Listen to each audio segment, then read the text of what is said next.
ओम नमः शिवाय। हर हर महादेव। आज कार्तिक मास के कृष्ण पक्ष की अष्टमी तिथि और सोमवार है। आज अहोई माता का व्रत रखा जाएगा। यह व्रत माताएं अपनी संतान की दीर्घायु और उज्जवल भविष्य के लिए रखती है। इस व्रत का पारण तारों के उदय होने पर उन्हें अर्घ्य देकर किया जाता है। तो सभी बहनों को अहोई अष्टमी व्रत की हार्दिक शुभकामनाएं। अहोई माता आपकी सारी मनोकामनाएं पूर्ण करे। अहोई अष्टमी के साथ साथ कल काला अष्टमी का व्रत भी रखा जाएगा, जो भगवान भोले शंकर के अवतार काल भैरव बाबा को समर्पित है। यह व्रत हर महीने कृष्ण पक्ष की अष्टमी तिथि को रखा जाता है। तो अब अपने शुभारंभ करते हैं आज की कथा का। इससे पहले सभी श्रोताओं का बहुत बहुत धन्यवाद, जो आप इस चैनल पर प्रस्तुत कथाओं को इतने श्रद्धा भाव से सुनते हैं और कमेंट करके भी बताते हैं। हर एक श्रोता से मेरा निवेदन है कि इन कथाओं को ज़्यादा से ज़्यादा विष्णु भक्तों में शेयर करें। कथा शुरू करते समय और समाप्त होने पर भगवान श्री हरि विष्णु के निमित्त एक प्यारा सा कमेंट करें। बोलो गणेश जी महाराज की जय हो। एक बार की बात है कि एक बुढ़िया गणेश जी भगवान की बहुत ही भक्ति किया करती थी। सुबह जल्दी उठती, स्नान करके पहले गणेश मंदिर जाती, गणेश जी को सिंदूर से तिलक करती और गुड़ का भोग लगाती। बड़े ही श्रद्धा भाव से गणेश जी के नामों का स्मरण किया करती थी। यह उसका नियम था। चाहे आंधी हो या तूफान, वह बुढ़िया गणेश जी के मंदिर जरूर जाती थी। ऐसा करते करते सालों बीत गए तो गणेश जी भगवान उस बुढ़िया की भक्ति से बहुत ही प्रसन्न हुए। तो एक दिन उसे सपने में दर्शन देकर कहने लगे कि बूढ़ी माई, मैं तुमसे बहुत ही खुश हूँ, तू वरदान मांग कि क्या मांगना चाहती है। तो बुढ़िया कहने लगी कि गणेश जी महाराज, आपने मुझे दर्शन दिए, इससे अच्छा मेरे लिए क्या हो सकता है। मांगना तो मुझे कुछ नहीं आता है, मैं क्या मांगू। इस तरह फिर बुढ़िया सोचने लगी। तो गणेश जी महाराज कहने लगे कि बूढ़ी माई, परेशान मत हो, मैं कल फिर आपके सपने में आऊँगा। तब तक तुम आराम से सोच लेना कि तुम्हें वरदान में क्या मांगना है। वरदान मैं तुम्हें एक ही दूंगा। ऐसा कहकर गणेश जी भगवान अंतर्ध्यान हो गए और उस बुढ़िया की आंख खुल गई। आंख खुली तो सुबह हो चुकी थी। तो बुढ़िया सोचने लगी कि घर में अन्न और धन भी नहीं है और मेरे कुल का दीपक भी नहीं है, मैं क्या मांगू, मेरी तो समझ में नहीं आता है। तो इस तरह सोचते हुए बुढ़िया ने अपने पुत्र को बुलाया और पूछा कि बेटा, मुझे गणेश जी ने रात सपने में दर्शन दिए थे और बोल रहे थे कि मैं तुम्हारे पूजा पाठ से बहुत ही प्रसन्न हूँ। मैं तुम्हें एक वरदान देना चाहता हूँ, मांगो, क्या मांगती हो। तो मुझे तो समझ में ही नहीं आया कि मैं क्या मांगू। बेटा, तुम बता दे मुझे क्या मांगना चाहिए। तो बुढ़िया का पुत्र कहने लगा कि माँ, तुम गणेश जी से बहुत सारा धन दौलत मांग लो, हमारी गरीबी दूर हो जाएगी, तो हमें सब कुछ मिल जाएगा। लोगों को देखो कितने ऐशो आराम से रहते हैं, हमारे भी सपने पूरे हो जाएंगे। तो बेटे की बात सुनकर बुढ़िया ने बहू को आवाज लगाई। तो बहू आई और सासू माँ से पूछने लगी कि माँ जी, कहिए क्या बात है, आपने मुझे किस लिए बुलाया है। तो उसकी सास कहने लगी कि बेटा, रात मुझे सपने में गणेश जी भगवान ने दर्शन दिए हैं और वो कह रहे हैं कि मैं तुम्हें वरदान देना चाहता हूँ। मेरी तो समझ में नहीं आता है कि मैं क्या मांगूँ। तो सासू माँ की बात सुनकर बहू कहने लगी कि माँ जी, ये तो बहुत अच्छी बात है, आप गणेश जी से पोता मांग लो। क्या आपका मन नहीं करता कि हमारे घर में भी नन्हे शिशु की किलकारी गूंजे, हमारा भी वंश बढ़े। तो बुढ़िया कहने लगी कि बेटा, तेरी बात तो सही है। अब बुढ़िया तो कसम कसमी थी कि गणेश जी ने तो एक वरदान देना है, उसमें मैं क्या मांगूं। तो वह बुढ़िया सोचती सोचती पड़ोस में अपनी सहेली के पास गई और जाकर पूछने लगी कि बहन, तुम मुझे बता कि मैं क्या मांगूं। तो बूढ़ी माई की सारी बात सुनकर उसकी पड़ोसन कहने लगी कि बहन, तू तो अब थोड़े दिन जिएगी, तू क्यों तो धन मांगे और क्यों नाती मांगे, वो तेरे किस काम के। तू ऐसा कर, गणेश जी भगवान को कह देना कि बुढ़ापे तक मेरी आंखों की रोशनी बनी रहे।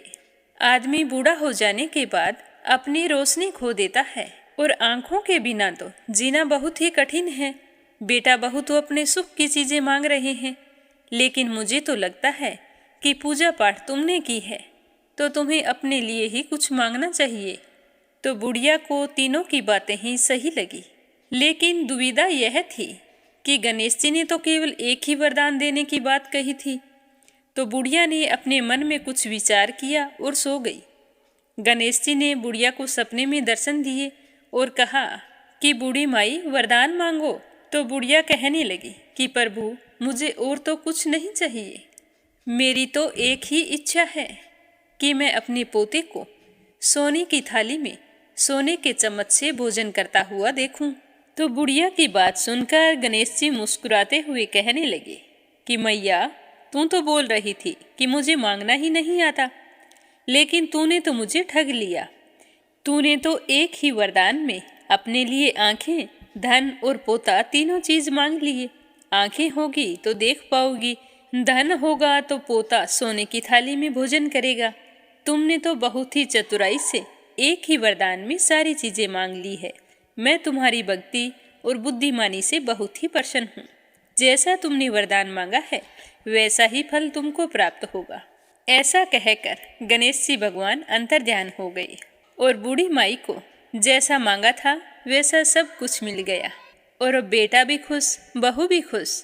बेटा बहू को खुश देखकर बुढ़िया और भी ज्यादा खुश हो गई।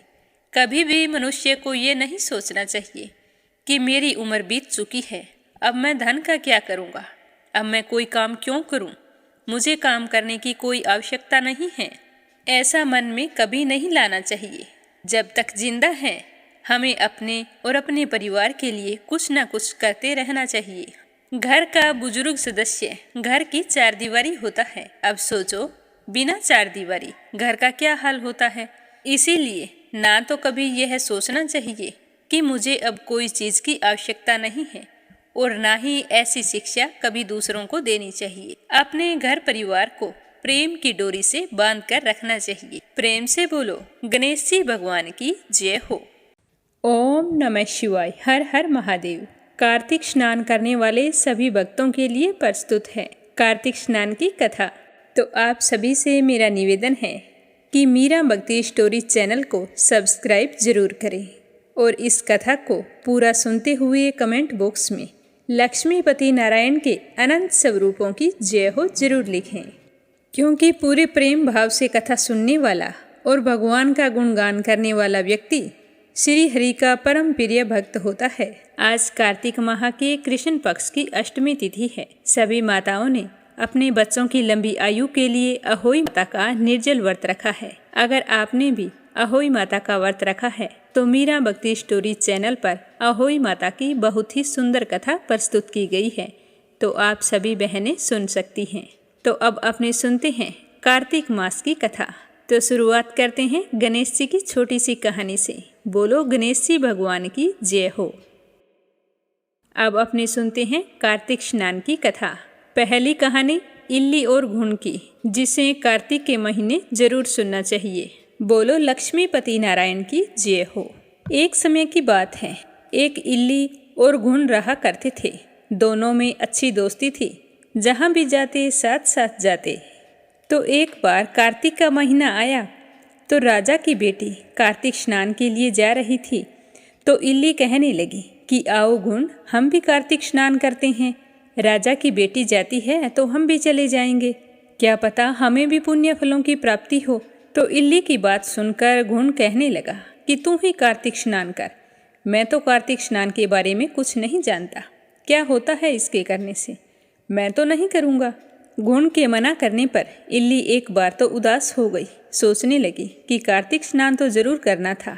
तभी उसके मन में एक विचार आया कि राजा की बेटी जाती है तो उसके पल्ले से लगकर चली जाऊंगी और उसी के साथ वापिस आ जाऊंगी, मुझे अकेली जाना नहीं पड़ेगा। तो यह सोचकर वो तो बहुत ही खुश हुई और दूसरे ही दिन से राजा की लड़की जब स्नान करने के लिए जाती तो उसकी चुन्नी के पल्ले के लगकर वो इल्ली भी चली जाती।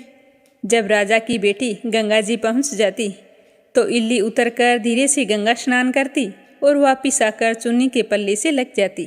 इस तरह इल्ली ने राजा की बेटी के साथ पूरे महीने कार्तिक स्नान किया। घुंड से वो रोजाना कहती थी, पर घुंड ने तो एक ही दिन जाकर कार्तिक स्नान नहीं किया। समय बीतता गया। आयु पूरी होने पर दोनों मृत्यु को प्राप्त हो गए।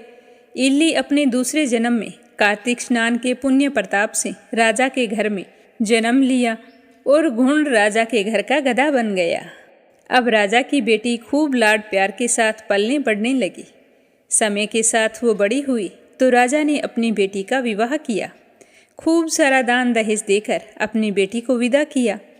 तो बेटी ससुराल जाने लगी तो उसने अपनी पालकी रुकवाई और राजा से कहने लगी कि पिताजी, मुझे तो यह गधा चाहिए।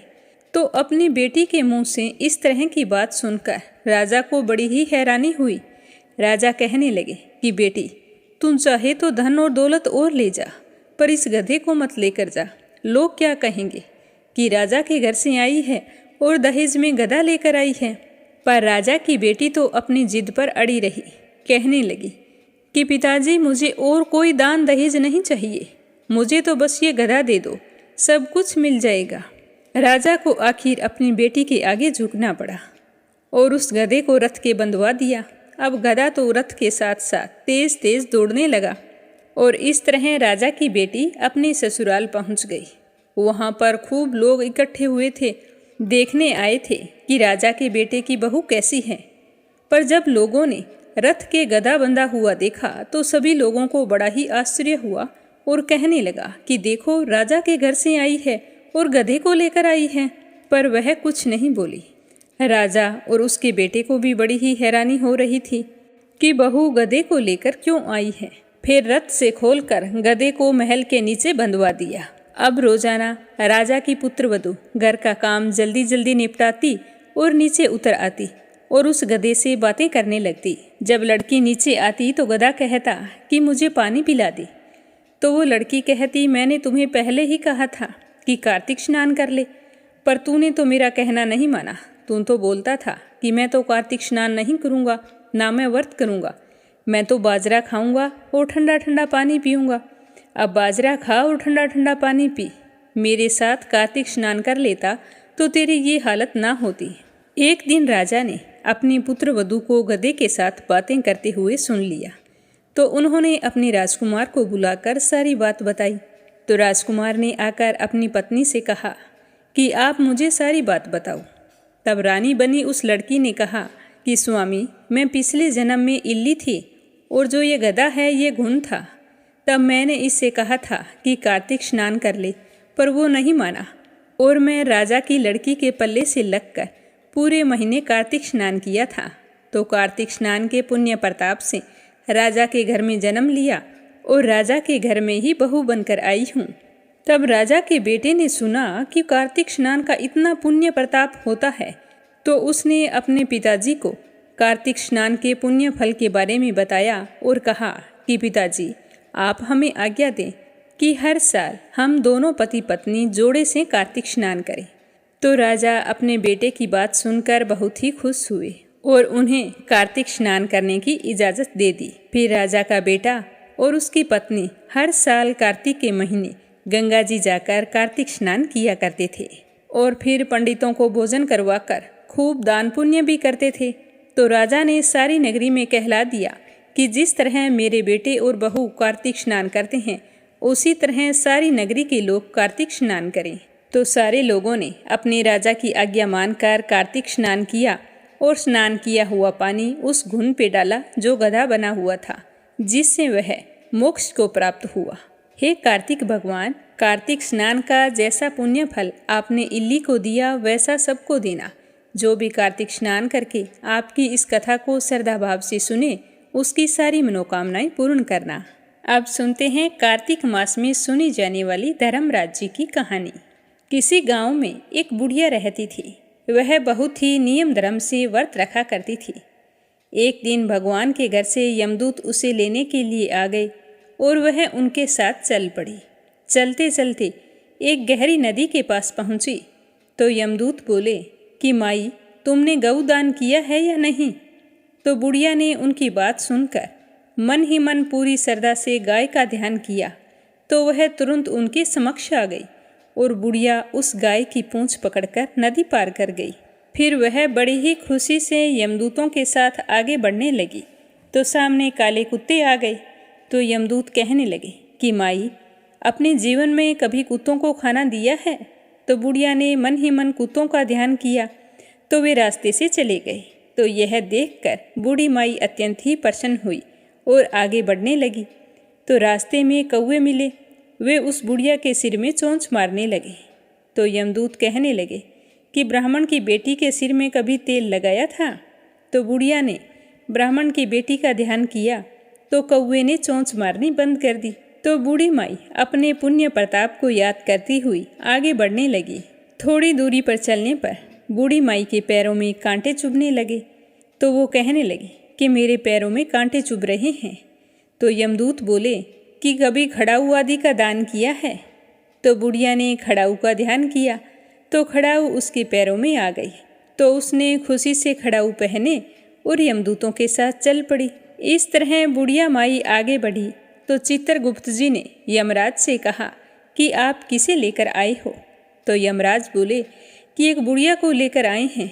उसने दान धर्म तो बहुत किए हैं लेकिन धर्मराज जी का कुछ नहीं किया है, इसीलिए इसके आगे द्वार बंद हैं। तो सारी बात सुनने के बाद बुढ़िया कहने लगी कि महाराज, मुझे धर्मराज जी के बारे में कुछ नहीं पता था। आप मुझे 7 दिन की मोहलत दें और वापस धरती पर भेज दें। मैं धर्मराज जी का व्रत और उद्यापन करके वापस लौट आऊँगी। तो सारी विधि जानकर बुढ़िया माई फिर से धरती पर अपने गांव में आ गई। तो गांव वाले उसे संस्कार के लिए ले जाने वाले थे। तभी वह बुढ़िया अचानक से उठकर बैठ गई और हरे राम कहने लगी। तो सारे गांव वाले डर के मारे भागने लगे, कहने लगे कि भूतनी आ गई है। तो वह कहने लगी कि मैं कोई भूतनी नहीं हूँ, मैं तो भगवान के घर से वापस आई हूँ। फिर बुढ़िया माई ने सारे गांव वालों को और अपने बेटे बहू को धर्मराज से हुई बातचीत के बारे में बताया और कहा कि अब मैं 7 दिन तक यहीं पर रहूंगी, धर्मराज जी के व्रत करूंगी और उद्यापन करके फिर वापस चली जाऊंगी, जिससे मुझे परलोक में जगह मिलेगी।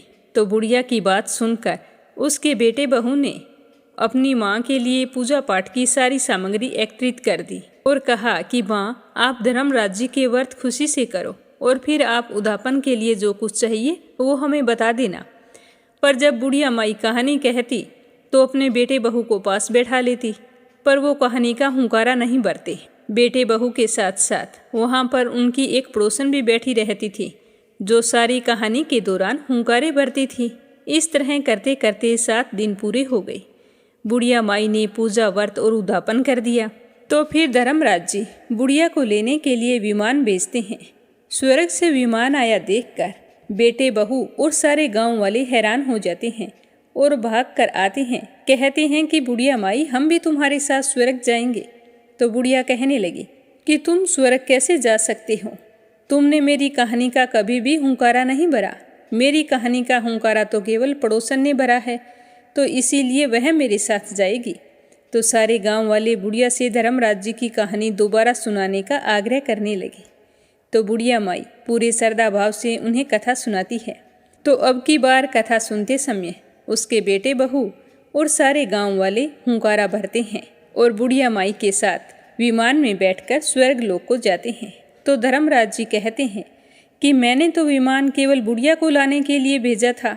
तो बूढ़ी माई कहती है कि हे धर्मराज, मैंने जो भी पुण्य किए हैं उनमें से आधा भाग आप गांव वालों को दे दो। इस तरह से धर्मराज जी ने सारे ग्रामवासियों और बुढ़िया माई के बेटे बहू को स्वर्ग में रहने के लिए जगह दे दी और सारे के सारे स्वर्ग लोक का सुख भोगने लगे। हे धर्मराज महाराज, जैसे आपने धर्मराज जी की कथा सुनने से बुढ़िया माई सारे गांव वालों के पाप नष्ट करके पुण्य फलों की प्राप्ति की, स्वर्ग में वास दिया, वैसा सबको देना। कहानी कहने वाले को, सुनने वाले को और हुंकारा भरने वाले को, सभी को देना। बोलो धर्मराज जी की जय हो। आज अष्टमी तिथि है, इसे काला अष्टमी के नाम से जाना जाता है। सनातन धर्म के लोगों के लिए यह दिन बहुत ही खास होता है, क्योंकि ये शुभ दिन काल भैरव बाबा को समर्पित है। कालाष्टमी के दिन कोई भी मनुष्य अगर सच्चे मन से भगवान शिव के रौद्र रूप भैरव बाबा की पूजा करता है तो उसे ग्रह दोष से मुक्ति मिलती है।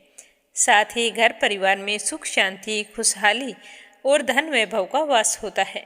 कुछ लोग भैरव बाबा का विशेष रूप से आशीर्वाद पाने के लिए कालाष्टमी के दिन व्रत भी रखते हैं। कालाष्टमी का व्रत आज ही रखा जाएगा और भगवान शिव के रुद्र रूप भैरव बाबा की पूजा की जाएगी। तो आज की कथा में पहले अपने सुनेंगे कि काल भैरव की उत्पत्ति कैसे हुई थी, क्योंकि काल भैरव भगवान भोले शंकर का ही स्वरूप है। तो आज के दिन हमें इनकी कथा जरूर सुननी चाहिए ताकि भोले शंकर की कृपा हम सब पर हमेशा बनी रहे। बोलो भोले शंकर की जय हो।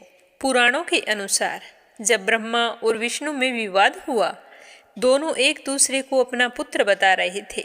यानी कि विष्णु जी कह रहे थे कि ब्रह्मा मेरा पुत्र है, उनका जन्म मुझसे हुआ है, और ब्रह्मा कह रहे थे कि विष्णु का जन्म मुझसे हुआ है। तो इस बात को लेकर दोनों में विवाद बढ़ गया। कहते हैं कि उसी समय उन दोनों के मध्य में एक अग्नि स्तंभ प्रकट हुआ, जिसने उन दोनों से कहा कि आप दोनों में से जो भी इस अग्नि स्तंभ का ओर या छोर पता लगा लेगा, वही बड़ा होगा, वही सर्वत्र पूज्य होगा। तो यह सुनते ही ब्रह्मा ने एक हंस का रूप धारण किया और विष्णु जी ने एक वराह का रूप धारण किया। पितामह ब्रह्मा जी ने ऊपर और विष्णु जी ने नीचे की ओर प्रस्थान किया।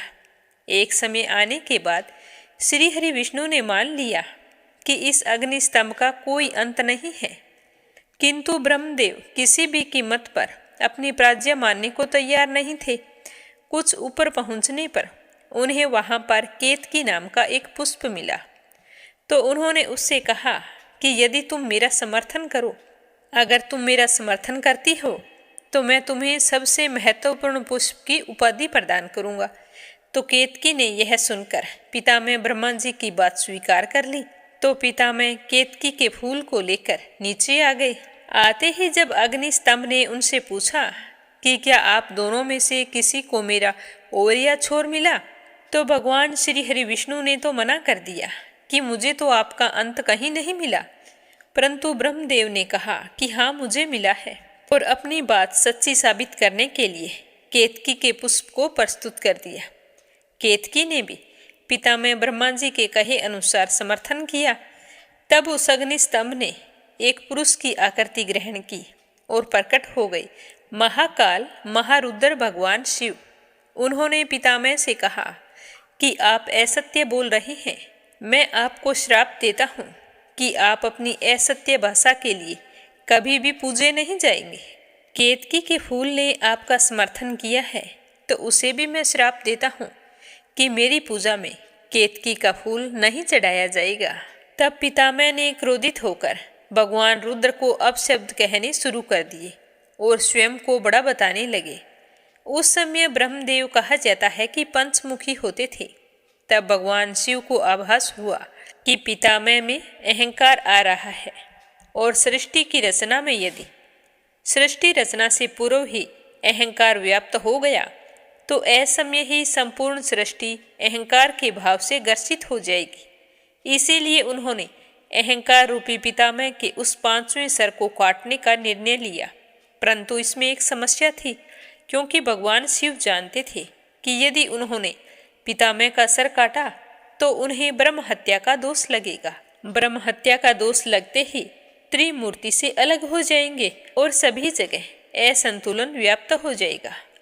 तो इसी कारण सोचते सोचते सर्वसमर्थ भगवान रुद्र ने अपने ही अंश से एक ऐसे विकराल गण को उत्पन्न किया जो कृष्ण वर्ण के थे, अस्थियों के आभूषण से सुशोभित थे।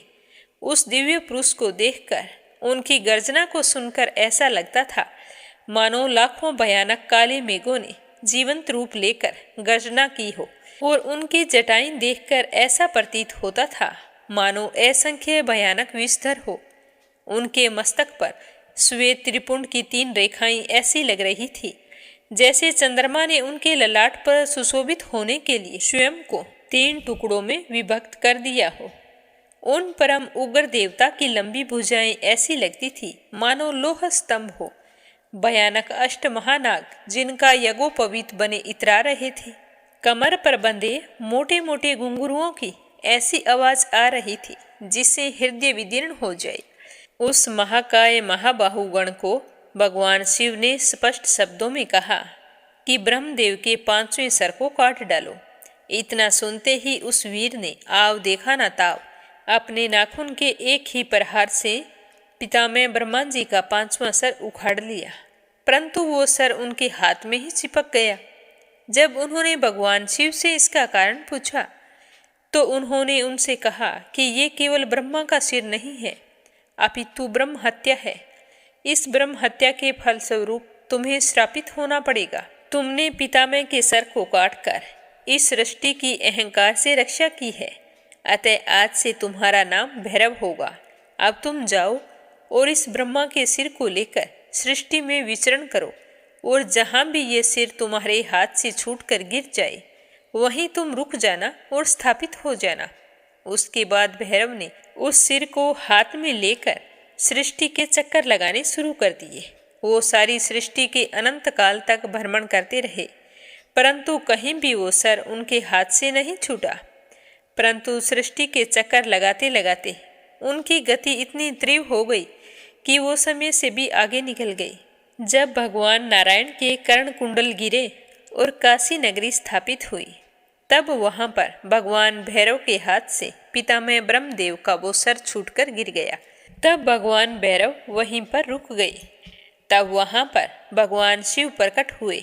उन्होंने उनसे कहा कि ये मेरी प्रिय काशी नगरी है और आज से तुम इसके संरक्षक के रूप में यहाँ स्थापित हो, परंतु तुम्हें इस काशी नगरी में केवल पैर के एक अंगूठे के बराबर ही स्थान मिलेगा और तुम्हें इसी ब्रह्म कपाल में भोजन करना होगा।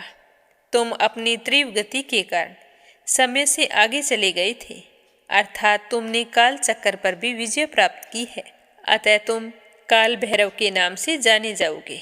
तुम काशी की पवित्रता और काशी के भक्तों की रक्षा करोगे। ध्यान रहे कि काशी में मरने वाले को यम स्पर्श ना करे। तब बाबा भैरव ने महादेव से पूछा कि इससे तो पापी कर्म के दंड से निर्भीक हो जाएंगे। तब महादेव ने कहा कि यहाँ मृत्यु प्राप्त करने वालों को यमराज तो दंड नहीं दे पाएंगे, परंतु तुम उन्हें दंड दोगे। बिना काल यातना प्राप्त किए कोई भी जीवात्मा ये काशी नगरी नहीं छोड़ेगी। जिस जगह पर वो अग्नि स्तंभ प्रकट हुआ था, वो जगह आज के समय अरुणाचल प्रदेश में स्थित है, और जिस समय पितामह ब्रह्मा जी का कपाल छूटा था, वो जगह आज के समय में वाराणसी में स्थित है, जिसे कपाल मोचन कहा जाता है। बोलो भोले शंकर की जय हो, बोलो भैरव बाबा की जय हो। आज अहोई माता का व्रत है, तो मेरी प्यारी बहनों के लिए प्रस्तुत है अहोई माता की कथा। बोलो अहोई माता की जय हो। पौराणिक कथा के अनुसार प्राचीन काल में एक घने वन के पास एक छोटा सा गांव था। उसी गांव में एक साहूकार का घर था।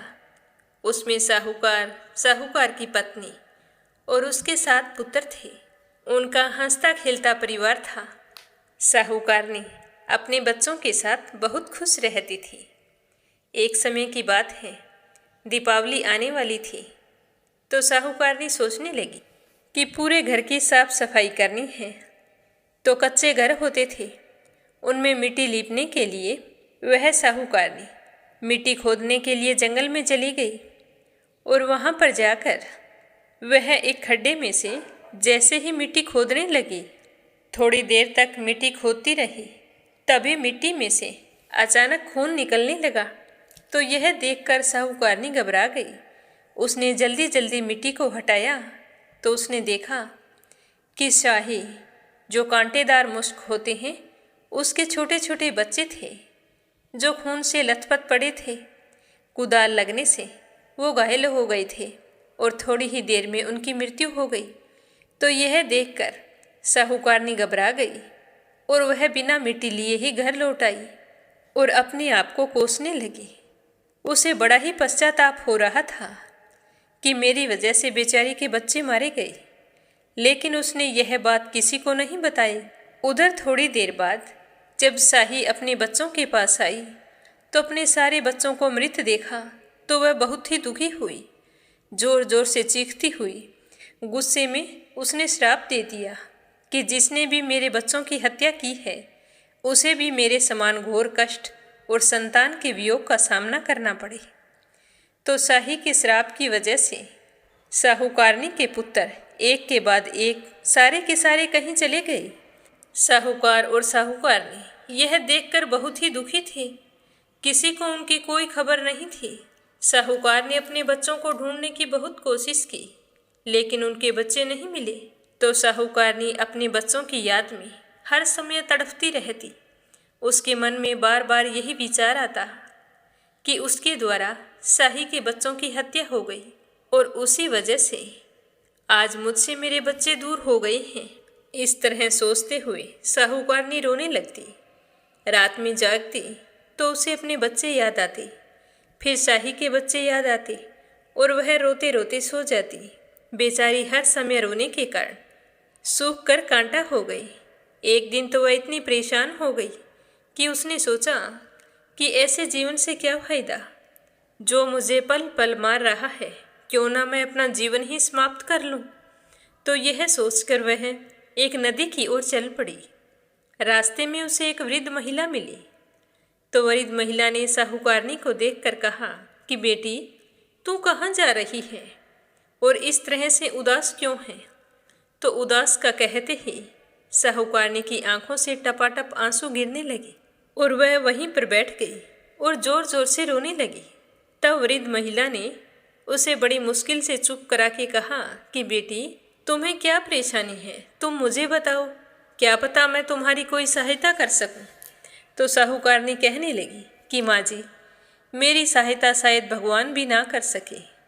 मुझसे बहुत बड़ा पाप हो गया है। मैं एक बार मिट्टी लेने गई थी तो मेरे हाथों शाही के बच्चे मारे गए और मुझे लगता है कि मुझे उसी का दोष लग गया और आज मेरे बच्चे सारे के सारे ना जाने कहाँ चले गए हैं। हर समय यही सोचती हूँ कि अभी आ जाएंगे, अभी आ जाएंगे। सुबह से शाम हो जाती है, शाम से फिर सुबह हो जाती है। मेरे बच्चों के बिना मेरे लिए एक एक पल भारी पड़ रहा है। हे माँ, आज मैं अपना जीवन समाप्त करने जा रही थी। तो वह वृद्ध महिला साहूकारनी की बात सुनकर कहने लगी कि बेटी, मरकर तो तू एक और पाप अपने माथे मढ़ने जा रही थी। हमें अपना जीवन अपने आप समाप्त करने का कोई हक नहीं है। अगर तू ऐसा कर लेती तो तुझे मुक्ति नहीं मिलती और भगवान तुझे कभी भी क्षमा नहीं करते। तेरी आत्मा यहीं पर भटकती रहती। बेटा, हर गलती का उपाय प्रायश्चित होता है और तू इस तरह से रो रही है तो तेरे सारे पाप धुल गए हैं। तू मेरा कहना मान, अहोई माता के निमित्त व्रत रख और गौ माता की पूजा कर। तो साहूकारनी कहने लगी कि माँ, मुझे तो पता ही नहीं इस व्रत की विधि क्या होती है और यह व्रत कैसे किया जाता है। तो साहूकारनी की बात सुनकर वह वृद्ध महिला कहने लगी कि बेटा, जिस दिन तुम्हारे हाथ से शाही के बच्चों की मौत हुई थी उस दिन कार्तिक कृष्ण पक्ष की अष्टमी तिथि थी। तो तुम ऐसा करना, उस दिन दीवार पर शाही और उसके बच्चों की तस्वीर बना लेना। फिर एक पानी से भरकर लोटा रख लेना। लोटे के नीचे चावल की ढेरी करना और उसके समक्ष एक घी का दीपक जलाकर अहोई माता से प्रार्थना करना कि हे अहोई माता, मुझसे यह पाप भूलवश हो गया है और मैं इसका प्रायश्चित करना चाहती हूँ। हे माँ, आप मेरे इस अपराध को क्षमा करें और मेरे बच्चे सकुशल लौटा दें। मैं आपसे वादा करती हूँ कि मैं स्वप्न में भी किसी को नुकसान पहुँचाने का नहीं सोचूंगी। हे माँ, मेरे जीवन में मुझसे यह पहला और अंतिम पाप हुआ है और मुझे इसकी बहुत भारी कीमत चुकानी पड़ रही है, अतः आप मुझे इसे निजात दिलाइए। इस तरह प्रार्थना करके अहोई माता की पूजा करना, तुम्हें तुम्हारे पुत्र मिल जाएंगे। बेटा, देवी अहोई पार्वती देवी का ही स्वरूप है, जिन्हें समस्त जीवित प्राणियों की संतानों का रक्षक माना जाता है। तो माता रानी तुम्हारा अपराध क्षमा करेगी और तुम्हारे बच्चे सकुशल घर लौट आएंगे। इतना कहकर वह वृद्ध महिला वहां से चली गई और साहूकारनी अपने घर लौट आई।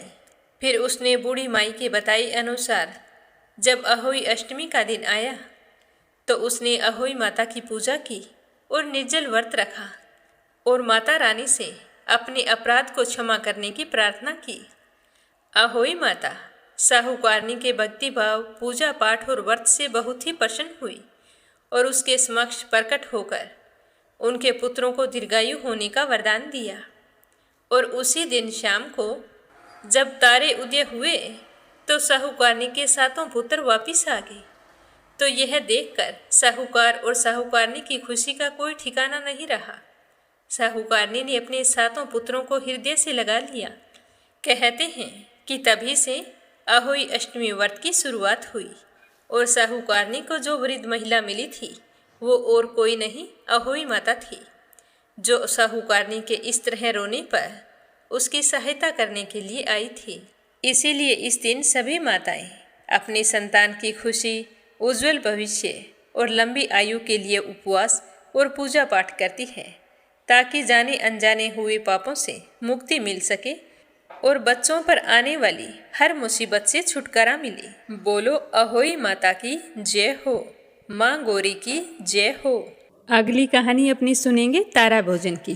तारा भोजन कार्तिक माह में किया जाता है। कार्तिक के पूरे महीने निराहार रहकर शाम को जब तारे उदय होते हैं उन्हें देखकर भोजन किया जाता है।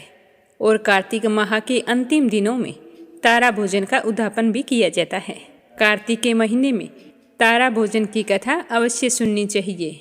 बोलो विष्णु भगवान की जय हो। किसी नगर में एक साहूकार का परिवार रहता था। उसमें साहूकारनी, उसका बेटा और एक बहू रहती थी। तो उनकी बहू का नियम था कि वो कार्तिक के महीने में तारा भोजन किया करती थी। कार्तिक माह के पहले दिन से ही सुबह सूर्योदय से पहले उठती, फिर स्नान करके विष्णु भगवान की और तुलसी माता की पूजा किया करती थी। उसके बाद कार्तिक स्नान की कथा सुनाया करती थी।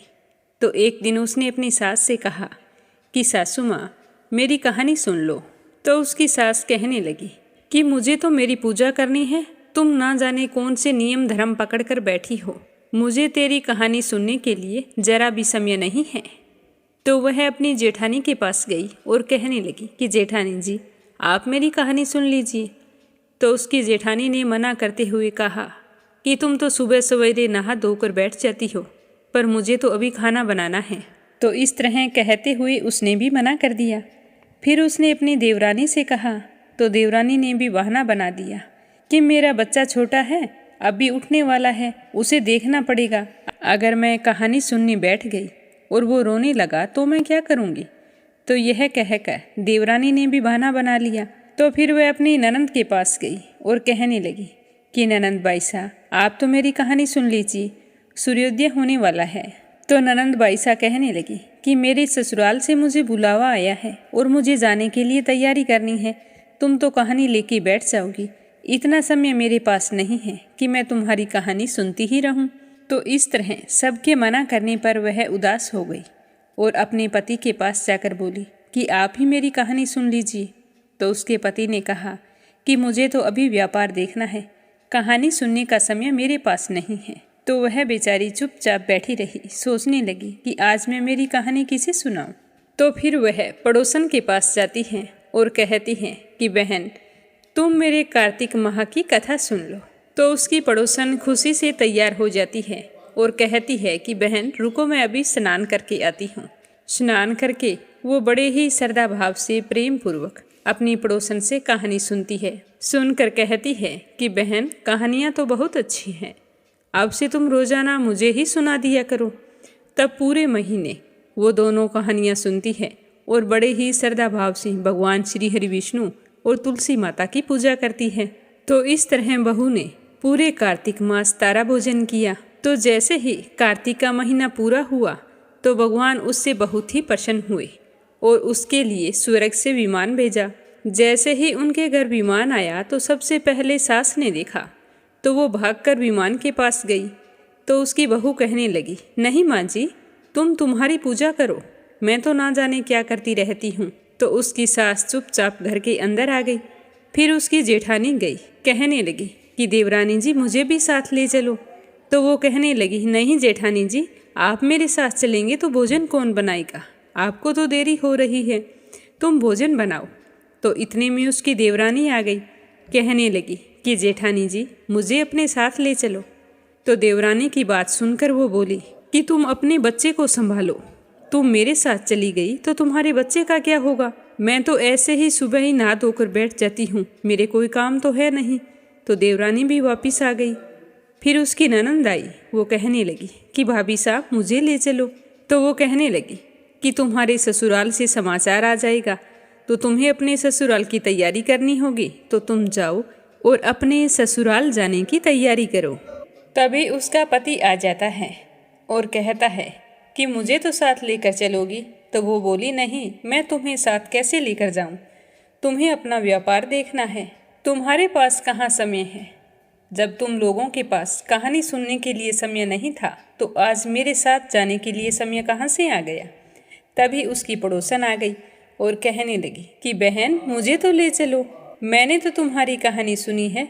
तो बहू कहने लगी कि हाँ बहन तुम चलो, क्योंकि एक तुम ही हो जिसने पूरे कार्तिक के महीने मेरी कहानी सुनी है। तो दोनों विमान में बैठकर स्वर्ग जाने लगी। तभी रास्ते में बहू को घमंड हो गया और सोचने लगी कि कार्तिक के पूरे महीने व्रत मैंने किया और इसने तो सिर्फ कहानी सुनी है, इसीलिए मुझे स्वर्ग का वास मिलना चाहिए। ये तो कहानी सुनने के कारण ही स्वर्ग में जा रही है, ना कोई व्रत किया, सिर्फ स्नान करके तुलसी में जल डाला है, फिर भी इसे मेरी वजह से स्वर्ग का वास मिलेगा। तो बहू इस तरह से मन में विचार करते हुए जा रही थी कि अचानक से भगवान ने उसे विमान से नीचे फेंक दिया। तो वो कहने लगी कि भगवान आपने ऐसा क्यों किया? मेरा क्या अपराध है? अपराध तो बताइए। तो भगवान कहने लगे कि तुझे अभिमान हो गया है, इसीलिए तू अब धरती पर ही रहे और स्वर्ग में सिर्फ तेरी पड़ोसन जाएगी, क्योंकि इसने पूरे श्रद्धाभाव से तुम्हारी सारी कहानियों को सुना है। इसने कभी नहीं कहा कि तुम सुबह सवेरे आ जाती हो, मेरे काम करने का टाइम होता है, मुझे भोजन बनाना है, कोई भी बहाना नहीं किया और ना कभी तुम पर गुस्सा हुई। और आज तुम्हारे मन में जो कुविचार आ रहे हैं उसके कारण तुम्हें स्वर्ग में वास नहीं मिल सकता। तो वो कहने लगी कि भगवान मुझसे गलती हो गई, अब मेरा प्रायश्चित कैसे होगा आप बताइए। तो भगवान कहने लगे कि अब से तुम आने वाले 3 साल तक तारा भोजन करेगी, तभी तुझे स्वर्ग की प्राप्ति होगी। तो बहू वापस घर आ गई। तो घर आते ही उसकी देवरानी, जेठानी, उसका पति और सास उसे देखकर बोले कि तुम वापस क्यों आ गई? तो वो कहने लगी कि माँ जी क्या बताऊँ, मुझे मेरे तारा भोजन पर घमंड हो गया था और जिसके मन में पूरी श्रद्धा और प्रेम ना हो तो उसे स्वर्ग का वास नहीं मिल सकता। तो भगवान ने मुझे बीच रास्ते से ही नीचे फेंक दिया और मुझे कहा था कि अब से तू 3 साल तक नियम से तारा व्रत करेगी और मन में किसी तरह का कपट नहीं लाएगी, तो ही तुझे स्वर्ग का वास मिलेगा। तो उसकी सास कहने लगी कि बेटा हमें भी तुम्हारे तारा भोजन और कार्तिक स्नान पर विश्वास नहीं था, पर आज के बाद हम सारी की सारी हर साल कार्तिक माह में स्नान करके तारा भोजन का संकल्प लेंगे। तो उसके बाद पूरी निष्ठा और प्रेम पूर्वक उसकी देवरानी, जेठानी, सास, ननंद सभी ने कार्तिक स्नान किया और तारा भोजन किया। तो भगवान श्री हरि उन सब पर बहुत ही प्रसन्न हुए और उनके लिए स्वर्ग से विमान भेजा, जिस पर चढ़कर वो सारी की सारी स्वर्ग को गई और स्वर्ग के सुखों का भोग करने लगी। बोलो लक्ष्मीपति नारायण की जय हो। तारा भोजन की दूसरी कहानी। एक समय की बात है, राजा की लड़की कार्तिक मास में तारा भोजन किया करती थी। जब कार्तिक का महीना समाप्त हुआ तो राजा की लड़की ने राजा से कहा कि पिताजी मुझे 9 लाख सोने के तारे बनवा दो, मैं दान करूंगी। तो राजा ने सुनार को बुलाया और कहा कि मेरी बेटी कार्तिक मास में तारा भोजन करती है, अब वह कार्तिक पूर्णिमा पर 9 लाख तारों का दान करेगी, तो तुम मेरी बेटी के लिए 9 लाख तारे बना दो। तो यह सुनकर सुनार को चिंता होने लगी कि मैं 9 लाख तारे कैसे बनाऊंगा और मुझे तो तारे बनाने ही नहीं आते। तो सुनार को उदास देखकर उसकी पत्नी ने कहा कि क्या बात है, आप इतने उदास क्यों हो? तो वो कहने लगा कि राजा की बेटी तारा भोजन करती है और वो कार्तिक माह पूरा होने पर 9 लाख तारों का दान करेगी। तो राजा ने मुझे 9 लाख तारे बनाने के लिए कहा है, मैं कैसे बनाऊं? मुझे तो तारे बनाने ही नहीं आते। तो सुनार की पत्नी कहने लगी कि इसमें परेशान होने वाली क्या बात है। गोल सा पतरा काट के कलियां काट देना और राजा जी को दे आना। तो सुनार ने ऐसा ही किया। 9 लाख तारे बनाकर राजा को दे दिए। तो राजा की बेटी ने 9 लाख तारे और बहुत सारा धन और कपड़ों का दान किया। तो भगवान का सिंहासन डोलने लगा। भगवान ने कहा कि देखो, मेरे नेम व्रत पर दूसरा कौन आ गया है। तो 3 कूंटों में देखा तो कोई दिखाई नहीं दिया। चौथे कूंट देखा तो राजा की लड़की तारा भोजन करके दान पुण्य कर रही थी। तो भगवान ने कहा कि जाओ उसे लेकर आओ, उसने व्रत किए हैं। तो भगवान के दूत उसके पास आए और कहने लगे कि चलो, भगवान ने तुम्हें बुलाया है। तो वो कहने लगी कि मैं अकेले नहीं जाऊंगी, मैं तो सारी प्रजा को और उस सुनार को जिसने मेरे लिए तारे बनाए हैं और जिसने मेरी कहानी सुनी है, उन सबको लेकर जाऊंगी। तो दूत उसके लिए एक बड़ा सा विमान लेकर आया। तो वह कहने लगी कि हाँ, अब मैं चलूंगी। तो सारों को विमान में बैठाकर वो बड़ी ही खुशी से चल पड़ी। लेकिन जाते जाते रास्ते में राजा की बेटी को अभिमान हो गया। वो सोचने लगी कि अगर मैं तारा भोजन ना करती तो पूरे गांव को स्वर्ग का वास कैसे मिलता। कार्तिक स्नान करके तारा भोजन मैंने किया है और स्वर्ग का वास सारी प्रजा को मिल गया है। तो भगवान के दूत ने उसे नीचे गिरा दिया। तो वो कहने लगी कि मुझे नीचे क्यों गिराया है, मेरा क्या अपराध है। तो दूत कहने लगा कि तुम्हें तुम्हारे ऊपर घमंड हो गया है, इसीलिए तेरा सारा पुण्य नष्ट हो गया है। फिर बाकी प्रजा को लेकर जैसे ही दूत भगवान के पास पहुँचे तो भगवान ने कहा कि इन सब में से तारा भोजन करने वाली लड़की कौन सी है। तो दूत कहने लगे कि उसे तो हम रास्ते में ही छोड़ आए, क्योंकि उसे अपने आप पर बहुत ही घमंड हो गया था। तो भगवान बोले कि नहीं नहीं, वो तो नादान है, उसे लेकर आओ। उसने कार्तिक स्नान किया है, तारा भोजन किया है और कितना दान पुण्य किया है, मैं उससे बहुत ही खुश हूँ। तो राजा के दूत पृथ्वी लोक पर जाकर उस लड़की को लेकर आई। लड़की ने आते ही कार्तिक के भगवान से बार बार क्षमा मांगी। कहा कि क्षमा क्षमा क्षमा क्षमा क्षमा क्षमा क्षमा कर दो भगवान। तो इतनी बार क्षमा कहने पर भगवान उस पर बहुत ही प्रसन्न हुए। कार्तिक मास में तारा भोजन करने के पुण्य से राजा की लड़की को भगवान श्री हरि विष्णु के चरणों में स्थान प्राप्त हुआ। हे कार्तिक दामोदर जी भगवान, जैसे राजा की लड़की को स्वर्ग में वास मिला, वैसे ही सबको देना। जो भी आपकी इस कहानी को श्रद्धा भाव से सुने, सुनाए या फिर इसका प्रचार करे, उसकी सारी मनोकामना पूर्ण करना। बोलो विष्णु भगवान की जय हो। अब अपने सुनते हैं कार्तिक मास महात्म्य का आगे का अध्याय। बोलो श्री हरि विष्णु भगवान के अनंत स्वरूपों की जय हो। कार्तिक व्रत के उद्यापन की विधि जानकर राजा पृथु कहने लगे कि हे मुनि श्रेष्ठ नारद जी, आपने कार्तिक माह के व्रत में जो तुलसी की जड़ में भगवान विष्णु का निवास बताया है और कहा है कि उस जगह की मिट्टी की पूजा करनी चाहिए, तो हे मुनि श्रेष्ठ, मैं श्री तुलसी जी के महात्म्य को सुनना चाहता हूँ कि तुलसी जी कहाँ और किस प्रकार उत्पन्न हुई, यह बताने की कृपा करें। तो राजा पृथु की बात सुनकर देवऋषि नारद जी कहने लगे कि हे राजन, अब तुलसी जी की महत्ता और उसके जन्म का प्राचीन इतिहास मैं तुम्हें सुनाता हूँ, तुम ध्यानपूर्वक सुनना। एक बार देवगुरु बृहस्पति और देवराज इंद्र भगवान शंकर का दर्शन करने के लिए कैलाश पर्वत की ओर चल पड़े। तो भगवान शंकर ने देखा कि दोनों मिलने के लिए आ रहे हैं, तो क्यों ना मैं आज इनकी परीक्षा लूँ। यह सोचकर भगवान भोले शंकर ने परीक्षा लेने का विचार बनाया और जटाधारी दिगंबर रूप धारण कर लिया और जहाँ से वो दोनों आ रहे थे उन दोनों के मार्ग में बैठ गए।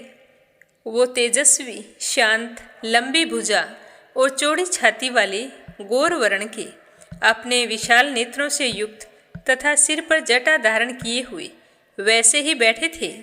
तभी वहाँ पर गुरु बृहस्पति देव और देवराज इंद्र वहाँ पर आ गए। उन्होंने भगवान शंकर को पहचाना नहीं, तो इंद्र ने उनसे कहा कि आप हमारे रास्ते से हट जाओ। तो भोले शंकर उनकी तरफ देखकर मुस्कुराते रहे, कोई जवाब नहीं दिया। तब देवराज इंद्र कहने लगे कि आपका नाम क्या है और आप कहाँ के रहने वाले हो, आप यहाँ पर कैसे बैठे हो? हमें भगवान शंकर से मिलना था, क्या भगवान शंकर अपने स्थान पर हैं या फिर कहीं गए हुए हैं? तो भगवान शंकर भेष बदले हुए वैसे ही बैठे रहे, कोई जवाब नहीं दिया। तो देवराज इंद्र को अपने त्रिलोकीनाथ होने का गर्व था। वे इतने अहंकारी थे और उसी अहंकार के चलते वो किसी दूसरे का चुप रहना किस प्रकार सहन कर सकते थे। तो उन्हें गुस्सा आ गया और क्रोधित होते हुए उस तपस्वी को जोर से कहा कि अरे, मैंने तुझसे कुछ पूछा है और तू है कि इसका उत्तर ही नहीं दे रहा। क्या तुम बहरा है? तुम्हें सुनाई नहीं देता? शायद तुम जानता नहीं कि मैं कौन हूँ। अभी देख, मैं तुझ पर वज्र का प्रहार करता हूँ, फिर देखता हूँ कि कौन तुझ दुर्मति की रक्षा करता है। आज तक मेरे जीवन काल में तू मुझे पहला व्यक्ति मिला है जो मेरे बोलने का कोई प्रत्युत्तर नहीं दे रहा है। इस तरह कहकर जैसे ही इंद्र ने उस जटाधारी दिगंबर को मारने के लिए हाथ में वज्र लिया, वैसे ही भगवान शिव ने वज्र सहित इंद्र का हाथ स्तंभित कर दिया और विकराल नेत्र करके उसे देखा। उस समय ऐसा प्रतीत हो रहा था कि वह दिगंबर साधु प्रज्वलित हो उठा है और वह अपने तेज से जला देगा। तो देवराज इंद्र ने दिगंबर साधु का ऐसा भयानक रूप पहली बार देखा था। भुजाएं स्तंभित होने के कारण देवराज दुखी होने के साथ साथ अत्यंत कुपित भी हो गए। परंतु उस जटाधारी दिगंबर को प्रज्वलित देखकर गुरु बृहस्पति देव समझ गए कि ये जरूर भोले शंकर हैं। तो उन्होंने भगवान को प्रणाम किया और दंडवत होकर उनकी स्तुति करने लगे। गुरुदेव कहने लगे कि हे दीनानाथ, हे महादेव, आप अपने क्रोध को शांत कर लीजिए और देवराज इंद्र के इस अपराध को क्षमा कीजिए। इसने आपको पहचाना नहीं, यह आप पर प्रहार करने की कभी सोच ही नहीं सकता, ये तो इसने भूलवश कर दिया। तो गुरुदेव के वचन सुनकर भगवान शंकर ने अपनी गंभीर वाणी में कहा कि मैं अपने नेत्रों से निकले हुए क्रोध को किस प्रकार रोकूं। तो गुरुदेव कहने लगे कि हे भोले शंकर, तुम कुछ भी करो पर आज हम पर रहम करो। हे भगवान, आप अपना भक्त वत्सल नाम सार्थक करते हुए अपने भक्तों पर दया कीजिए और आप अपने इस तेज को अन्यत्र स्थापित कर दीजिए और इंद्र का उद्धार करिए। इंद्र को इस भूल की सजा मत दीजिए, मैं आपसे माफ़ी मांगता हूँ। तब भगवान शंकर ने गुरुदेव से कहा कि मैं तुम्हारी स्तुति से अत्यंत ही प्रसन्न हूँ। तुमने इंद्र को जीवन दान दिलाया है। मुझे विश्वास है कि मेरे नेत्रों की अग्नि अब इंद्र को पीड़ित नहीं करेगी। तो गुरुदेव से इस तरह कहकर भगवान शिवजी ने अपने मस्तक से निकाले हुए अग्निमय तेज को अपने हाथों में ले लिया और फिर उसे क्षीर सागर में डाल दिया। उसके बाद भगवान शंकर अंतर्ध्यान हो गए और देवराज इंद्र अपने किए पर बड़े ही शर्मिंदा हो रहे थे कि किस तरह शिव शंकर से मिलने आए थे और उन्हीं का अपमान कर दिया। फिर लज्जित होते हुए गुरु बृहस्पति जी के साथ अपने स्थान को चले गए।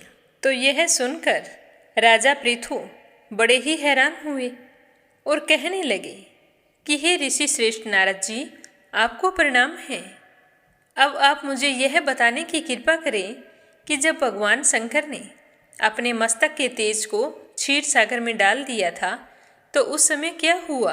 तो देव ऋषि नारद जी कहने लगे कि हे राजन, जब भगवान शंकर ने अपना वह तेज क्षीर सागर में डाल दिया था तो उस समय वह तेज शीघ्र ही बालक बनकर सागर के संगम पर बैठकर पूरे संसार को भयभीत करने वाला रुंदन करने लगा। उसका इस तरह का रुंदन सुनकर संपूर्ण जगत व्याकुल हो उठा, लोकपाल भी व्याकुल हो गए, चराचर चलायमान हो गया और शंकर स्वयं के रुंदन से संपूर्ण ब्रह्मांड व्याकुल हो उठा। यह देखकर सभी देवी देवता परेशान हो गए और देवता और ऋषि मुनि सारे मिलकर पितामह की शरण में गए और उन्हें प्रणाम करके उनकी स्तुति करने लगे। और फिर पितामह से कहने लगे कि हे पितामह, सागर के किनारे एक बालक बैठा रो रहा है। उसका रोना इतना भयंकर है कि वह हर किसी को विचलित कर रहा है। हम उसके रुंदन से परेशान होकर आपके पास आए हैं। आज बहुत ही विकट परिस्थिति उत्पन्न हो गई है। हे पितामह, आप इसका कोई उपाय बताइए। तो देवताओं के मुख से इस प्रकार सुनकर पितामह सत्यलोक से उतरकर उस बालक को देखने के लिए सागर तट पर आ गई। तो सागर ने पितामह को आता देखकर उन्हें प्रणाम किया और बालक को उठाकर उनकी गोद में दे दिया। तो हैरान होते हुए पितामह ने पूछा कि हे सागर, यह बालक किसका है? मुझे जल्दी से बताओ, और यह इस तरह से क्यों रो रहा है? तो सागर बड़े ही विनम्रतापूर्वक कहने लगा कि प्रभु, ये तो मैं नहीं जानता हूँ कि ये बालक किसका है, परंतु मैं इतना अवश्य जानता हूँ कि यह गंगा सागर के संगम पर प्रकट हुआ है।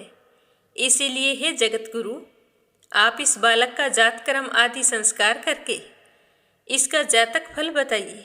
और फिर सागर पितामह के गले में हाथ डालकर बार बार उनका आकर्षण कर रहा था। फिर तो उसने पितामह का गला इतनी जोर से पकड़ा कि पितामह उससे पीड़ित हो गए और उनकी आंखों से आंसू टपकने लगे। पितामह ने बड़ी मुश्किल से अपने दोनों हाथों का जोर लगाकर किसी तरह सागर से अपना गला छुड़वाया और फिर सागर से कहा कि हे सागर, सुनो, मैं तुम्हारे इस पुत्र का जातक फल बताता हूँ। मेरे नेत्रों से यह जो जल निकला है, इसी कारण इसका नाम जलंधर होगा। उत्पन्न होते ही यह तरुणावस्था को प्राप्त हो गया है। इसीलिए यह सब शास्त्रों का पारगामी, महापराक्रमी, महावीर, बलशाली, महायोद्धा और रण में विजय प्राप्त करने वाला होगा। यह बालक सभी दैत्यों का अधिपति होगा।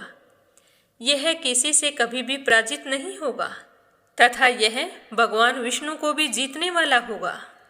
भगवान शंकर को छोड़कर यह सबसे अवध्य होगा। जहाँ इसकी उत्पत्ति हुई है, यह वहीं जाएगा। इसकी पत्नी बड़ी ही पतिव्रता, सौभाग्यशालिनी, सर्वांग सुंदरी, परम मनोहर, मधुर वाणी बोलने वाली तथा शीलवान होगी। सागर से इस प्रकार कहकर पितामह ने शुक्राचार्य को बुलाया और उनके हाथों से बालक का राज्याभिषेक कराकर स्वयं अंतर्ध्यान हो गए। तो उस बालक को देखकर सागर की प्रसन्नता की कोई सीमा नहीं रही। वह हर्षित मन से घर आ गया। फिर सागर में उस बालक का लालन पालन करके उसे पुष्ट किया। फिर कालनेमी नामक असुर को बुलाकर, उसकी वृंदा नाम की एक कन्या थी, उससे उसका विधि पूर्वक विवाह करवा दिया। उस विवाह में बहुत बड़ा उत्सव मनाया गया।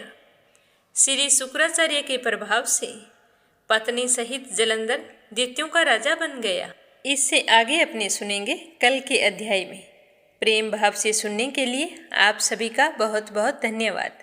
अब अपने सुनते हैं लपसी और तपसी की कहानी। इस कहानी को कार्तिक मास की कथा, महात्म्य कुछ भी सुनो, अवश्य सुननी चाहिए। लपसी तपसी की कथा को सुने बिना हमें हमारे व्रत और पूजा पाठ का कोई पुण्य फल नहीं मिलता है। बोलो लपसी तपसी की जय हो। बहुत पुराने समय की बात है। एक गांव में एक ब्राह्मण परिवार रहा करता था। उसमें पति पत्नी के अलावा उनके 2 बच्चे थे। एक बेटा था, एक बेटी थी। ब्राह्मण दंपति बहुत ही सरल स्वभाव के थे। समय मिलने पर प्रभु का स्मरण किया करते थे। उनकी बेटी बहुत ही संस्कारी और सुशील थी, लेकिन उनका बेटा आवारा किस्म का था। वह कोई काम धाम नहीं करता और ना ही कभी अपने माँ बाप का कहना मानता था। समय के साथ दोनों बहन भाई बड़े हो गए। बहन की शादी कर दी गई, पर भाई का वही हाल था। उसके माँ बाप ने उसे समझाया कि बेटा, अब हम वृद्ध हो चले हैं, तुम कोई काम किया करो। लेकिन उस पर उनकी बातों का कोई असर नहीं होता था। तो एक दिन ब्राह्मणी अपने पति से कहने लगी कि स्वामी, आप बिल्कुल काम छोड़ दीजिए। जब घर में कुछ भी नहीं होगा तो यह अपनी जिम्मेदारी समझेगा और काम पर लग जाएगा। तो ब्राह्मण ने दूसरे दिन से काम पर जाना छोड़ दिया। तो यह देखकर उनके बेटे ने कोई काम नहीं किया और चोरी करने चला गया। आते जाते राहगीरों को लूट लेता और उसी से अपने घर का गुजारा किया करता था। तो उसकी लूटने और चोरी करने की आदत से सारे गांव वाले उसे लपसी कहने लगे। तो लपसी की इस हरकत से उसके माँ बाप बहुत ही दुखी रहते थे, पर वह किसी की सुनने के लिए तैयार नहीं था। इसी तरह समय बीतता गया। एक दिन की बात है कि लपसी एक पीपल के पेड़ पर बैठा था। तभी शिव पार्वती जा रहे थे। पार्वती माता गहनों से लदी हुई थी, तो लपसी उन्हें देखकर सोचने लगा कि सूरत के कितने गहने हैं, आज ये सारे के सारे लूट लूँगा तो मुझे कई महीनों तक चोरी नहीं करनी पड़ेगी। तो वह लूटने के इरादे से पीपल की ओट में होकर बैठ गया। जैसे ही शिव पार्वती वहाँ से जाने लगे तो लपसी एकदम से शिव पार्वती के सामने आकर कहने लगा कि जल्दी से जितने सारे गहने पहन रखे हैं उतार दो। तो पार्वती माता कहने लगी कि तुम चोरी क्यों करती हो, तुम्हें पता है चोरी करना पाप है। तो लपसी कहने लगा कि क्या करूं, घर पर मेरे माँ बाप हैं, मेरी एक भांजी है, उनके लिए दोनों समय भोजन की व्यवस्था कहाँ से करूं, मुझे कोई काम तो आता नहीं है। तो लपसी की बात सुनकर पार्वती माता कहने लगी कि तुम जो चोरी करके पाप करते हो, इस पाप का भागी कौन बनेगा। तो लपसी कहने लगा कि मेरे घर वाले सारे बनेंगे। तो पार्वती माता कहने लगी कि कोई नहीं बनेगा, पाप के भागी केवल तुम बनोगे।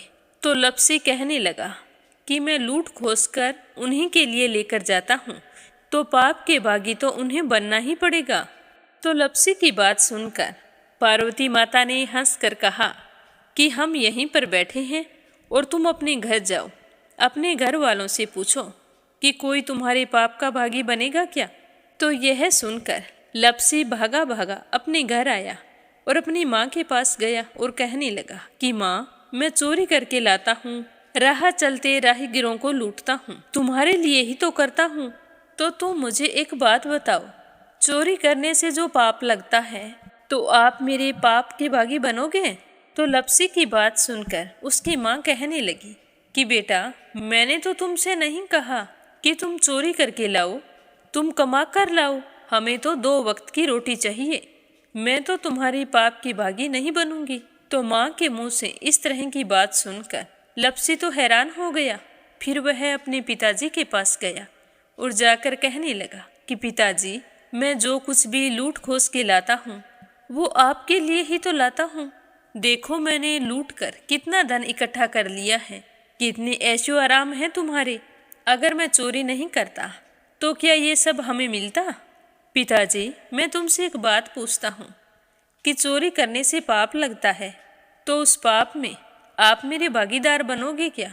तो लपसी की बात सुनकर उसके पिताजी कहने लगे कि बेटा, मैंने नहीं कहा कि तुम चोरी करके लाओ, तुम कमा कर लाओ, मैं तुम्हारे पाप का भागी नहीं बनूंगा। तो माँ बाप के मुंह से इस तरह की बात सुनकर वह बहुत ही उदास हुआ और सोचने लगा कि मैं कितने महीनों से चोरी कर रहा हूँ, ना जाने मुझ पर कितना पाप चढ़ गया है, और ये तो बोल रहे हैं कि पाप के भागी हम नहीं बनेंगे, तो अब क्या होगा। तो वह बड़े ही दुखी मन से शिव पार्वती से मिलने के लिए चल पड़ा। जैसे ही घर से बाहर निकलने लगा तो उसकी छोटी सी भांजी दरवाजे पर खेल रही थी। उसे पता नहीं था कि पाप पुण्य क्या होता है, तो वो कहने लगी कि मामा, पाप की भागी मैं बनूंगी। तो उसके इस तरह कहते ही लपसी ने उसे गोद में उठाया और चल पड़ा। शिवजी भगवान और पार्वती माता के पास जाकर कहने लगा कि घर वालों ने पाप का भागी बनने से मना कर दिया है और एक यही है जो पाप की भागी बनने को तैयार है। फिर लपसी बड़े ही दीन स्वर में कहने लगा कि हे भगवान, मैं समझ गया हूँ कि चोरी करना पाप है। आज तक जो मैंने काम किया वो बहुत ही गलत था, लेकिन अब मैं इसका प्रायश्चित करना चाहता हूँ। अब तुम ही बताओ, मुझे मेरे पापों से मुक्ति कैसे मिलेगी। तो उसकी बात सुनकर शिव पार्वती बहुत ही खुश हुए और लपसी को कच्चे सूत का एक छोटा सा गोला देते हुए कहा कि लपसी, ये सूत लो और इस पीपल के चारों ओर परिक्रमा लगाओ। जब यह सूत समाप्त हो जाएगा तब तुम्हारे सारे पाप नष्ट हो जाएंगे। तो यह सुनकर लपसी बहुत ही खुश हुआ। सोचने लगा कि छोटा सा गोला है, अभी लपेट कर घर चला जाऊंगा, उसके बाद में कभी कोई पाप नहीं करूंगा। फिर उसने अपनी बांजी को कंधे पर बैठाया और पीपल की परिक्रमा लगानी शुरू कर दी। अब भगवान का वह सूत खत्म कहाँ होने वाला था। लपसी चक्कर लगाता गया पर वह सूत खत्म नहीं हुआ। चक्कर लगाते लगाते 1 महीने, 6 महीने, साल, पूरे 12 साल बीत गए पर वह सूत खत्म नहीं हुआ। 12 साल बाद एक बार फिर शिव पार्वती जी वहाँ से गुजर रहे थे तो पार्वती माता ने कहा कि स्वामी चलो लपसी को चलकर देखते हैं। तो शिवजी कहने लगे, वो चोरी करने वाला, लूटने वाला कब का चला गया होगा। तो पार्वती माता कहने लगी कि नहीं स्वामी, चलकर देखने में क्या जाता है, चलो एक बार देखते हैं। तो शिव पार्वती जी जैसे ही पीपल वृक्ष के पास आए तो देखा कि लपसी तो अब भी चक्कर लगा रहा है। वहाँ चारों ओर गहरी खाई हो गई है और लपसी की बड़ी बड़ी दाढ़ी, मूंछें, नाखून बढ़ गए हैं। तो यह देखकर पार्वती माता ने कहा कि देखो स्वामी, आप तो कह रहे थे कि वो कब का ही चला गया, देखो इसके मन में सच्ची भक्ति है। तो पार्वती की बात सुनकर शिवजी ने कहा कि चलो अभी देख लेता हूँ। तो यह कहकर शिवजी ने एक सोने का कड़ा लपसी के आगे फेंक दिया। तो लपसी ने झट से उसके ऊपर पैर कर लिया।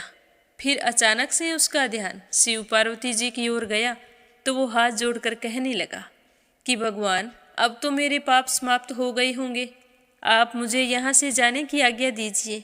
आपका यह सूत अभी तक खत्म नहीं हुआ है। तो शिवजी भगवान ने कहा कि तुम्हारे पाप कर्म भी अभी तक पूरे नहीं हुए हैं। तो शिवजी की बात सुनकर लपसी कहने लगा कि भगवान, मुझे पूरे 12 वर्ष हो गए हैं आपकी भक्ति करते करते और अब भी आप मुझ पर शक कर रहे हैं। तो शिवजी ने कहा कि अपना पैर उठाओ। तो जैसे ही लपसी ने अपना पैर उठाया तो उसके पैर के नीचे सोने का कड़ा था। तो यह देखकर लपसी शर्मिंदा हो गया और कहने लगा कि प्रभु, गलती हो गई, मुझे माफ़ करो, आगे से मैं ऐसी गलती कभी नहीं करूँगा। तो शिवजी कहने लगे कि नहीं लपसी, तुम्हारा पाप ऐसे पूरा नहीं हो सकता। अब तुम्हें 12 वर्ष तक और इसी तरह परिक्रमा करनी होगी, उसी के बाद तुम्हारे पाप समाप्त होंगे। यह कहकर शिव पार्वती वहाँ से चले गए और वह फिर से पीपल के पेड़ की परिक्रमा करता रहा। करते करते 12 साल बीत गए। 12 साल बाद में शिव पार्वती जी वहाँ पर आए तो उन्होंने देखा कि आज भी वो वहीं पर चक्कर लगा रहा है।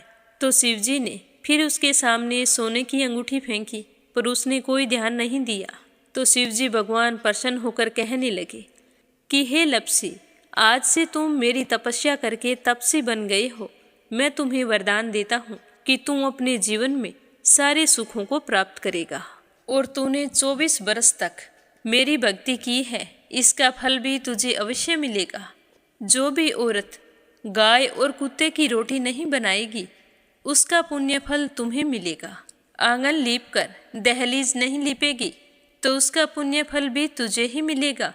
अगर हमारे घर की बहन बेटी को हम सूट, तीवल या साड़ी भेंट स्वरूप देते हैं तो साथ में मोली का धागा और कुछ रुपए नहीं देंगे तो उसका पुण्य फल भी तुम्हें ही मिलेगा। अगर कोई दिए से दिया जलाएगा तो उसका पुण्य फल भी तुम्हें ही मिलेगा। अगर व्रत और पूजा पाठ में सारी कहानी सुन ले और तुम्हारी कहानी ना सुने तो उसका पुण्य फल भी तुम्हें ही मिलेगा। कहा जाता है कि तभी से सुबह पहली रोटी गाय की और सुबह की अंतिम रोटी छोटी बनाई जाती है और शाम को अंतिम रोटी बड़ी बनाई जाती है जो कुत्ते की होती है। और दिए से दिया भी नहीं जलाया जाता। और घर की बहन बेटियों को सूट और तीवल के साथ भेंट स्वरूप कुछ रुपए भी जरूर दिए जाते हैं।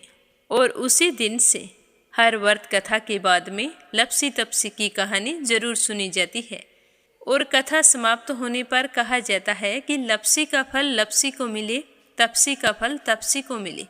हमारी पूजा पाठ का, हमारे व्रत का और हमारी कहानी का पुण्य फल हमें मिले। बोलो लपसी तपसी की जय हो। तो ये थी लपसी और तपसी की कहानी। लपसी तपसी दो भाई नहीं थे। लपसी और तपसी एक ही आदमी का नाम था। लूट कर लाता था, इसीलिए उसे लपसी के नाम से पुकारते थे। और फिर भगवान की तपस्या करने के कारण उसे तपसी के नाम से जाना जाने लगा। बोलो लपसी तपसी की जय हो। अब अपने सुनते हैं कार्तिक मास महात्म्य की कथा सुनने वाले प्यारे श्रोताओं के नाम। आज का पहला कमेंट है प्रोमिला रानी, विश्वास, सुधीर, राजेश, संजय कनाडा से। दूसरा है अंजना, सरस्वती, आर्यन, उद्धव आचार्य नेपाल से। और तीसरा है संजय, सोनिया, हिताक्षी, दीपेश, मयंक हरियाणा से। परमेश्वरी रघुवीर सिंह दिल्ली से। अपराजिता मीना श्रीवास्तव नेपाल से। निर्मला सिसोदिया दिल्ली से। प्रिया रणवीर देसवाल मेरठ से। देवी सिंह, कार्तिक, पायल, सौम्या, उमा रघुवंशी गजबा सौदा से। आरती खैरावर अगरखर से। रवि सैनी, सीमा सैनी मलियाना से। संगीता अग्रवाल, कमला देवी अग्रवाल दुलिया महाराष्ट्र से। कमला गुरुग्राम से। सरला रानी करणपुर से। राधा रोहिला दिल्ली से। यूएन तिवारी, इंदिरा तिवारी लखनऊ से। विमला नेपाल से। श्रीमती यशोदा उड़ीसा से। बीनू मेहरा दिल्ली से। सीमा जोशी, रवि कुमार जोशी दिल्ली से। पिंकी, विशाल कुमार, दीपिका पवार गुड़गांव से। नीमा मठपाल रामनगर से। एक श्रोता दिल्ली से हैं। रामचंद्र मंडिया राजस्थान से। उषा शर्मा झुंझुनू से। सुनीता सैनी, संजू सैनी सेखाड़ा से। रेखा धर्मेंद्र शर्मा जयपुर से। सुनीता पवार, कृषु पवार मध्य प्रदेश से। गीता गोस्वामी, सुनीता गोस्वामी मेरठ से। चंद्रकांता दिल्ली से। मीरा अग्रवाल बंगाल से। किरण पानीपत से। श्यामवती, सुषमा, विष्णु हरियाणा से। नंदा पांडुरंग पुजारी ब्रह्मपुरी महाराष्ट्र से। यमलाल पांडे, पवित्रा पांडे, गौरव पांडे नेपाल से। भावना चौहान, श्रीमती शर्मा अलीगढ़ से। शोभा कुंवर पुरोहित अहमदाबाद से। लाजवंती, अविनाश, धैर्या, भाव्या दिल्ली से। प्रज्ञा दिल्ली से। के लक्ष्मण दास उमरकोट से। पिंकी दीक्षित, सोनम पंडित, कपिल पंडित, बनेश सिंह दीक्षित मथुरा से। गुड़िया ठाकुर गाजियाबाद से। गीता सैनी करनाल से। जानवी मिश्रा, सचिन मिश्रा, सोनम मिश्रा, राधिका मिश्रा, गौरी मिश्रा, सीता मिश्रा, माधवी मिश्रा बाराबंकी से। रिधिमा, परमिला, सुरेश यादव धामतरी से। रेखा शर्मा बिहार से। संजू देवी खैरा दोकल से। सुमन जालंधर से। कमला देवी भीलवाड़ा से। गीता गोस्वामी, सुनीता गोस्वामी मेरठ से। संजेश देवी सड़की, मधु कोसी कलान से। पूनम यादव करेली से। कार्तिक पुन्हाना से। वीना कालड़ा आगरा से। रामावती देवी जगबीर सिंह, रवि कुमार, राहुल कुमार, अनुज कुमार, रुद्र कुमार, ज्योति, वंदना, भावना, आराध्या, अनाया, अविका तोलू मोलू मेरठ से। अशोक कुमार जी भटनागर भोपाल मध्य प्रदेश से। शशि वर्मा, अंजलि वर्मा, करण वर्मा पंजाब से। रजनी बड़ोला उत्तराखंड से। रामरती हाथरस से। आरती राजा दिल्ली से। सुमन चांदोरा जोधपुर से। राजमानी देवी भागलपुर से। ममता सिंधु, नीलम सोनी किशनगढ़ से। स्मिता सीताराम गायकवाड़ महाराष्ट्र से। बबीता कुमारी, निहारिका कुमारी नोएडा से। अनीता अमृतसर से। आराधना कानपुर से। मिंटू नारनोल हरियाणा से।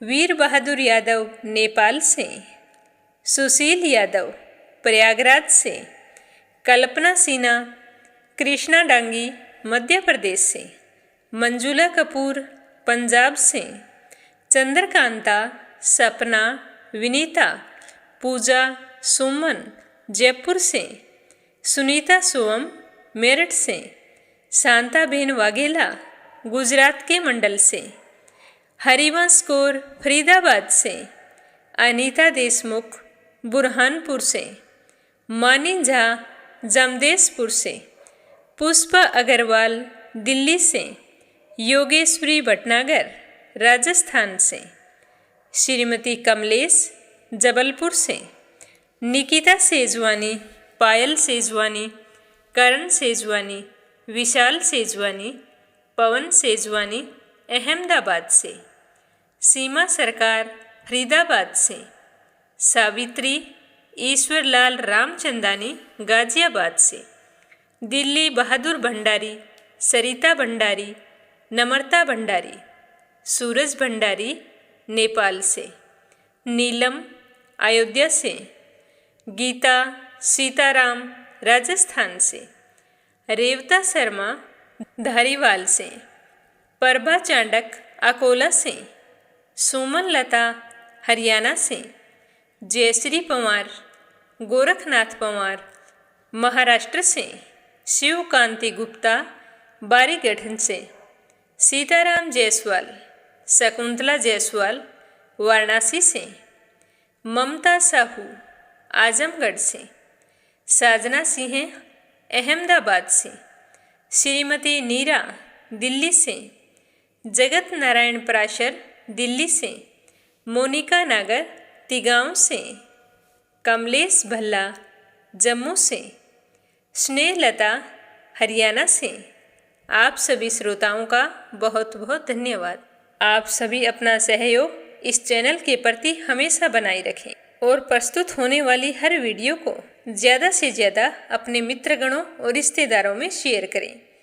भगवान श्री हरि के आशीर्वाद से आपकी सारी मनोकामनाएं पूर्ण हों। ओम नमः शिवाय। हर हर महादेव।